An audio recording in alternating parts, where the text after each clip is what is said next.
Well, good evening everyone. This is just a layout update video. Today's actually another 7 days time. Will actually be 12 months into the build so far. Had a period there for about 3 months where I didn't really do anything, but yeah, overall this is just what's been accomplished on and off for the last 12 months.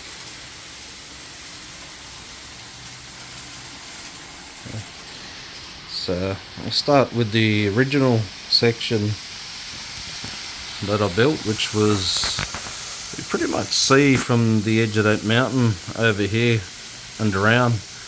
This is the original layout, and as we all say, the layout wasn't going to get any bigger, but if there's space to put more track and extend, well, that's going to happen. So, and that's what did.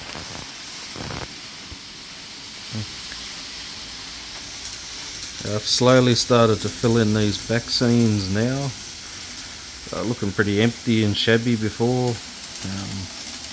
Next stage we'll be painting up all the 3D prints for the backdrop, and then you can see we've used the black core foam that's going to be painted in a grey and done with a bit of a concrete texture, then just a few little bits and pieces just to make it look the part.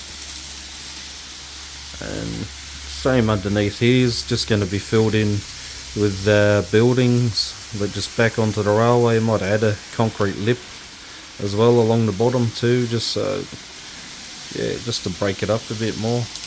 But the whole idea this side's just to have all the cluster scenery, just to fill it in. It's more of the city scene, and as I've told you before, just slowly comes into a more rural type scene, with the mountain and of course Godzilla at the centre there. Got to have a Godzilla on the Japanese layout. And yeah, just going to start filling in around the village here more too, or little town thing. Started to fill in the back area here now. And then the lift out, yeah, need to still do a lot more to that. And then all the little fill-ins I'll start to get to this week, just around here and here.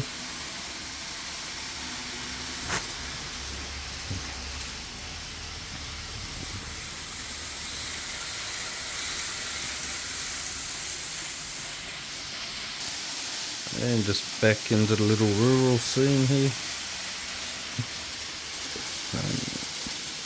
This is almost this section here. This was originally only these tracks underneath. It was actually 6 tracks there, and it was just like a staging area with a station. And then, yeah, once I moved into this other place here, I thought, oh, I could extend that out and then add an entirety, like a whole, yeah, another scene here, which I'll get to in a moment. But yeah, originally under here was going to be a station, but it just looked too cluttered seeing these 2 tracks underneath. So I just started to fill that in, and used to actually drive some of the freight trains in, uncouple them, then bring the coaches or bring their freight wagons into the dock here using the shunter. That's why I've got a little cutout there where I can fit my decoupling tool into. And this track's actually isolated into 3 sections underneath, hence why I could still have something parked on this side while I'm using these other tracks here. You can see through to the end there. It's the other side. I'll just focus that. I'll try to. It's not going to happen today, I don't think. Yeah. And then the only thing I added, this was just a very basic traverse that's actually built with a very thick card, and then been painted up, and then just a feed gap here for the feeder wires. Next thing to do will be fill in the pavement for the rest of it. But the advantage of this, I can get parking for about 6 different locomotives without using points, which points are great, but they do use up a lot more space. And again, just trying to fit track in where I can, but sort of limit what can be seen. Right. Yeah, this scene here, just again, this would probably still be one of my more favourite parts of the layout. Just a bit of everything, especially as the train comes around this corner here, which I'll bring it around.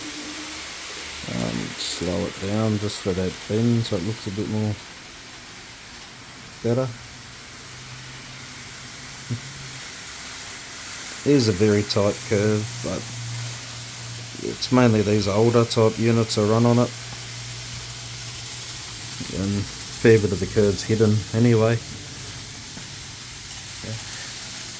And just on to the next scene finally, which will eventually finish as a waterfall. I start doing the top down to here, and just added a little temple in today that came in the mail finally. So, and I'll later on put a little wooden bridge there. And yeah, that's it. And then just anyone interested in the water, I actually just used the Marklin of Sweden's technique for that, which was basically like toilet tissue paper, PVA glue, and then paint it after warping it to the shape of the waves, and then just keep layering PVA glue on top. And yeah, that's it.